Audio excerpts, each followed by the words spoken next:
अनिच्छावत संखारा उपादवे धम्मिनो उपजित्वा निरुजंती देशं मूक समुष्को। तथागत भगवान बुद्ध ने कहा है कि यहाँ जो कुछ भी है, जिसे आप अपनी आंखों से देख पा रहे हैं, वह सब कुछ अनित्य है, मिटने वाला है। यहाँ कुछ भी टिकाऊ नहीं है। इसमें कोई वस्तु हो सकती है, सुंदर शरीर हो सकता है, किसी भी तरह का पद और प्रतिष्ठा हो सकती है। यहाँ कुछ भी, चाहे भवन है, चाहे यहाँ आंखों से हम जो भी देख पा रहे हैं, सब कुछ अनित्य है, मिटने वाला है और वह टिकाऊ नहीं है। ये बात भगवान बुद्ध ने 2500 वर्ष पहले कही। संसार में जो लोग इसे अपने जीवन में स्वीकार कर लेते हैं, उनके जीवन में दुख कभी नहीं आता, और जो इसे स्वीकार नहीं कर पाते हैं, वो प्रति क्षण प्रति पल जीवन भर दुखी रहते हैं। बुद्ध ने कहा कि प्रिय लोगों का मिलना, अप्रिय लोगों का मिलना, प्रिय लोगों से बिछड़ना, बीमार होना, तमाम दुखद परिस्थितियों से गुजरना, इवन जन्म लेना भी तथागत भगवान बुद्ध ने दुख कहा। तो ऐसी स्थिति में हम सब लोगों को ये बात समझ लेनी चाहिए कि ये जन्म लेना और मृत्यु को पाना ये नैसर्गिक है, सांसारिक नियम है, और उसी चक्र में हम लोग भी हैं। इस चक्र से हम मुक्त नहीं हो पाए। ना हम सोतपन्ना है, न स्वर्गदागामी हो पाए, ना अनागामी हैं, ना अरहत हैं, ना हम बोधिसत्व हैं, ताकि इस दुखों का हमें भान ना हो। इसलिए ये सत्य जान करके हमें जीवन को आगे बढ़ाना है, और ये सबके साथ घटित होगा। एक आत्म कल्याण होता है जिसमें संसार के प्रत्येक व्यक्ति लगा है, आत्म कल्याण, और दूसरा है लोक कल्याण।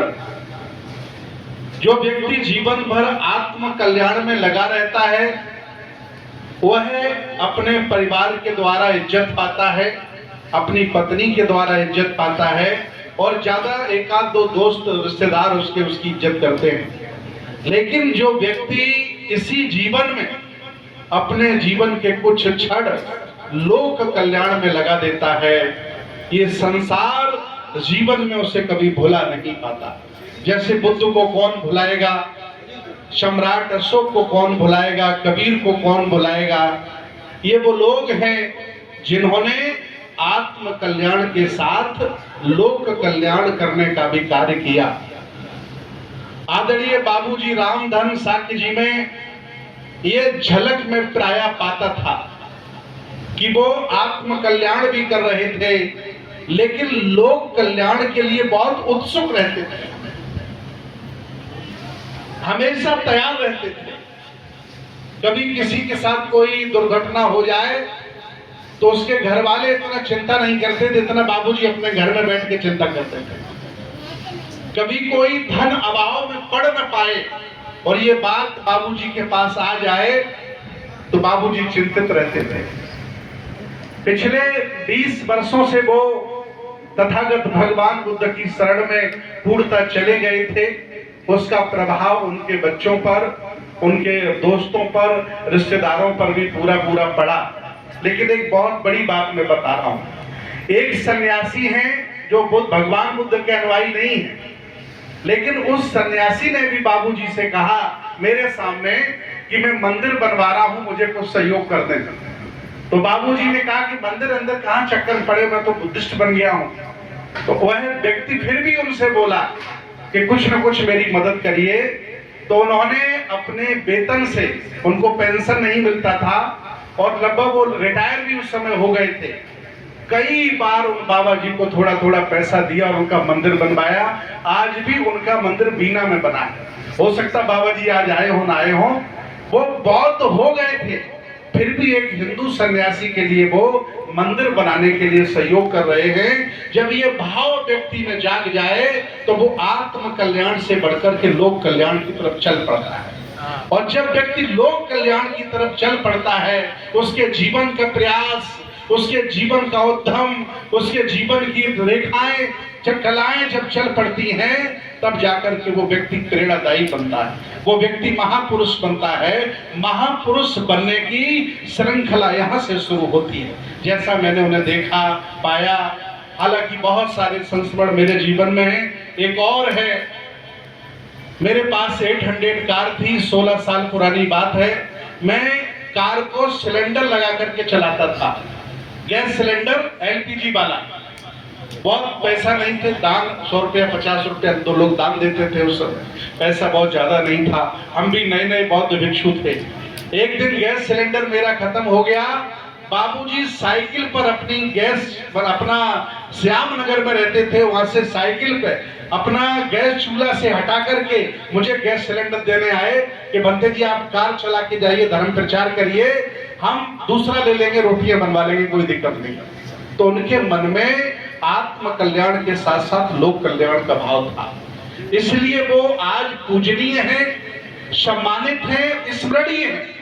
और मैं चाहता हूं कि आने वाली पीढ़ियां, वर्तमान में जीवन जी रहे लोग उनके जीवन से अन्वेषण करें, शोध करें, चिंतन करें, तो मिलेगा कि बाबूजी के मन में समाज के लिए, देश के लिए, विरासत के लिए बहुत कुछ करने की तमन्ना थी। मैं बता दूं आज आपको, पुत्र एक होता है रक्त पुत्र, आप सभी लोग जानते हैं। एक पुत्र होता है रक्त पुत्र, एक पुत्र होता है विचार पुत्र। मैं बाबूजी का भले ही रक्त पुत्र नहीं हूं, लेकिन गर्व से मैं अपने आप को विचार पुत्र मानता हूं, विचार पुत्र। और उनके 2 पुत्र हैं जो बाबूजी ने अपना काम छोड़ा है, लोक कल्याण का, सेवा का, परोपकार का, दया का, करुणा का, वो उनके बच्चे बतौर रक्त पुत्र आगे बढ़ाएंगे और मैं बतौर विचार पुत्र आगे बढ़ाऊंगा, ये संकल्प लेता हूं। उनके विचार, उनकी सोच, उनके तजुर्बे, उनका अनुभव, मुझे नहीं लगता जीवन में उन्होंने अपनी बाड़ी से किसी को कष्ट दिया हो। बतौर भंते मैंने कई लोगों को कष्ट दिया होगा, लेकिन बाबू रामधन जी ने अपने जीवन में कभी किसी को कष्ट नहीं दिया। वो कभी से किसी से गाली नहीं दी होगी उन्होंने, कभी वो कटु नहीं बोले। बहुत विलक्षण प्रतिभा के वो धनी थे, पूरा समाज उनका ऋणी है। आज वो मेरे बीच नहीं है। याद रखना, मरते वो हैं जो अपने लिए जीते हैं। बड़ी चिंतन की बात बता रहा हूं इटावा के लोगों, मरते वो हैं जो अपने लिए जीते हैं। जो देश, समाज, विरासत और दुनिया के लिए जीता है, उसे दुनिया कभी मार नहीं सकती। मरे होंगे कोई और, लेकिन बाबू रामधन जी आज भी जिंदा हैं, उनके विचार जिंदा हैं, उनका पौरुष जिंदा है और उनकी कार्य क्षमता जिंदा है, उनका व्यवहार जिंदा है, उनकी दया करुणा जिंदा है। इसलिए आज भी वो जीवित हैं और हम लोग संकल्पबद्ध हैं, उनके अभियान को आगे बढ़ाएंगे। मैं चूंकि आज इस कार्यक्रम का संचालन भी करूंगा, तो संचालन के दौरान बहुत सारी स्मृतियां आपके बीच में रखूंगा। ये अभी इधर 2 घंटे कार्यक्रम चलेगा, क्योंकि उनके बहुत सारे मित्र मिलने जुलने वाले यहाँ आए हैं। तमाम उनके पास स्मरण हैं, स्मृतियां हैं। आज इस श्रद्धांजलि सभा के माध्यम से वो 2 शब्द वे अपनी कहेंगे। और मैं तब तक सब लोगों से निवेदन करता हूं, क्योंकि भंते जी लोग भोजन करने जाएंगे, अब समय हो गया है। मैं चाहता हूं आप सभी लोग अपने स्थान पर 1 मिनट के लिए खड़े हो जाएं, मौन धारण हम लोग कर लें। अच्छा ये बाकी है, 1 मिनट रुक जाइए, एक संस्कार अभी बाकी रह गया जी।